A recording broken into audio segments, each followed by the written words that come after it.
सालों पहले पीतल नगर में किशन नाम का एक किसान रहता था। वह गांव के एक जमींदार के खेत पर काम करके किसी तरह अपना घर चला रहा था। पहले किशन के भी खेत थे, लेकिन उसके पिता के बीमार होने के कारण उसे अपने सारे खेत बेचने पड़े। मजदूरी में मिलने वाले पैसों से पिता का इलाज कराना और घर का खर्च चलाना मुश्किल हो रहा था। वो हर दिन सोचता कि कैसे घर की स्थिति को बेहतर किया जाए। आज भी इसी सोच के साथ किशन सुबह सुबह जमींदार के खेत पर काम करने के लिए निकला। खुदाई करते समय उसकी कुदाल किसी धातु से टकराई और तेज आवाज हुई। किशन के मन में हुआ कि आखिर ऐसा क्या है यहाँ। उसने तुरंत उस हिस्से को खोदा तो वहाँ से एक बड़ा सा पतीला निकला। पतीला देखकर किशन दुखी हो गया। किशन के मन में हुआ कि ये जेवरात होते तो मेरे घर की हालत थोड़ी सुधर जाती। फिर किशन ने सोचा कि चलो अब खाना ही खा लेता हूँ।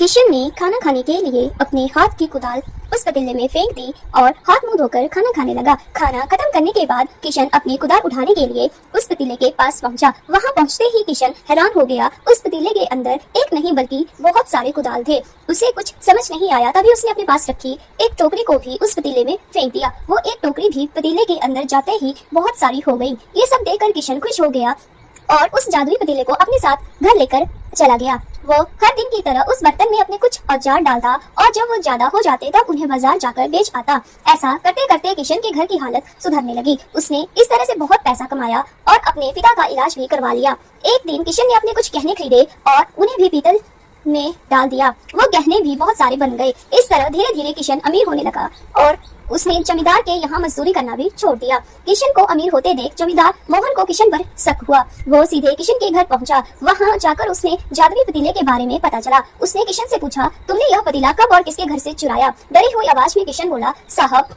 ये पतीला मुझे खेत में खुदाई के समय मिला था। मैंने किसी के घर चोरी नहीं की है। खेत में खुदाई की बात सुनते ही जमींदार ने कहा, यह पतीला जब मेरे खेत से मिला तो यह मेरा हुआ। किशन ने जादुई पतीला ना लेकर जाने की बहुत मिन्नतें की, लेकिन जमींदार मोहन ने उसकी एक नहीं सुनी। वो जबरदस्ती अपने साथ वो जादुई पतीला लेकर चला गया। जमींदार ने भी किशन की ही तरह उसमें सामान डालकर उन्हें बनाना शुरू किया।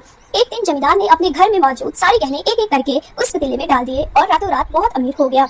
एकदम से जमींदार के अमीर होने की खबर पीतल नगर के राजा तक पहुंच गई। पता लगाने पर राजा को भी जादुई पतीले की जानकारी मिली। फिर क्या था, राजा ने तुरंत अपने लोगों को भेजकर जमींदार के यहाँ से वो पतीला राजमहल मंगवा लिया।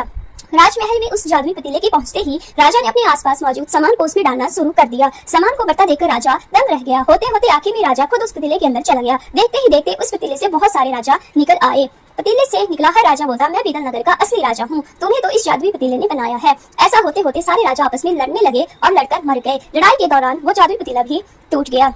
कहानी से सीख। जादुई पतीले की कहानी से दो सीख मिलती है। पहली कि मूर्खता का अंत बुरा ही होता है। दूसरी यह कि हर सामान का इस्तेमाल संभल कर करना चाहिए।